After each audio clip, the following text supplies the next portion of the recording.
எபிரேயருக்கு எழுதிய திருமுகம். முன்னுரை. கடவுள் தம் மகன் மூலமாக நம்மிடம் பேசியுள்ளார். பலமுறை பல வகைகளில் முற்காலத்தில் இறைவாக்கினர் வழியாக நம் மூதாதையரிடம் பேசிய கடவுள் இவ்விறுதி நாள்களில் தம் மகன் வழியாக நம்மிடம் பேசியுள்ளார். இவரை எல்லாவற்றிற்கும் உரிமையாளர் ஆக்கினார். இவர் வழியாக உலகங்களை படைத்தார்.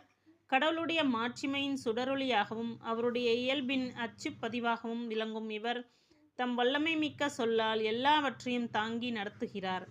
மக்களை பாவங்களிலிருந்து தூய்மைப்படுத்திய பின் விண்ணகத்தில் இவர் பெருமைமிக்க கடவுளின் வலப்பக்கத்தில் வீற்றிருக்கிறார். கடவுளின் மகன் வானதூதரை விட மேலானவர். இவ்வாறு இறைமகன் வானதூதரை விட சிறந்ததொரு பெயரை உரிமை பெயராக பெற்றார். அந்நிலைக்கு ஏற்ப அவர்களை விட இவர் மேன்மை அடைந்தார்.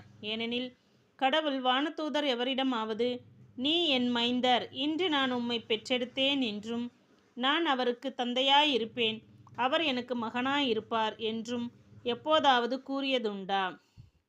மேலும் அவர் தம் முதற் பேரான இவரை உலகிற்கு அனுப்பிய போது கடவுளின் தூதர் அனைவரும் அவரை வழிபடுவார்களாக என்றார்.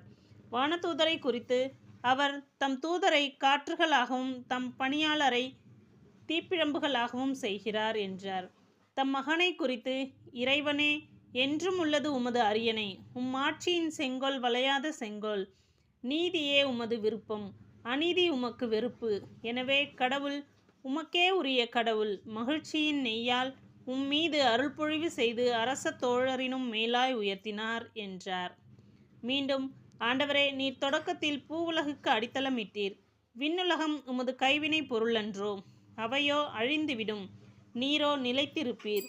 அவையெல்லாம் ஆடை போல் பழமையாகும்.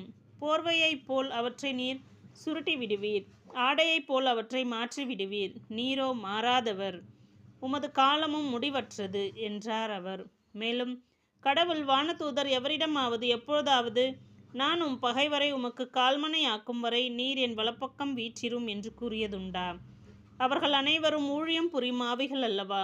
மீட்பை உரிமை பேராக பெறவிருப்போருக்கு தொண்டாற்ற அனுப்பப்பட்டவர்கள் அல்லவா?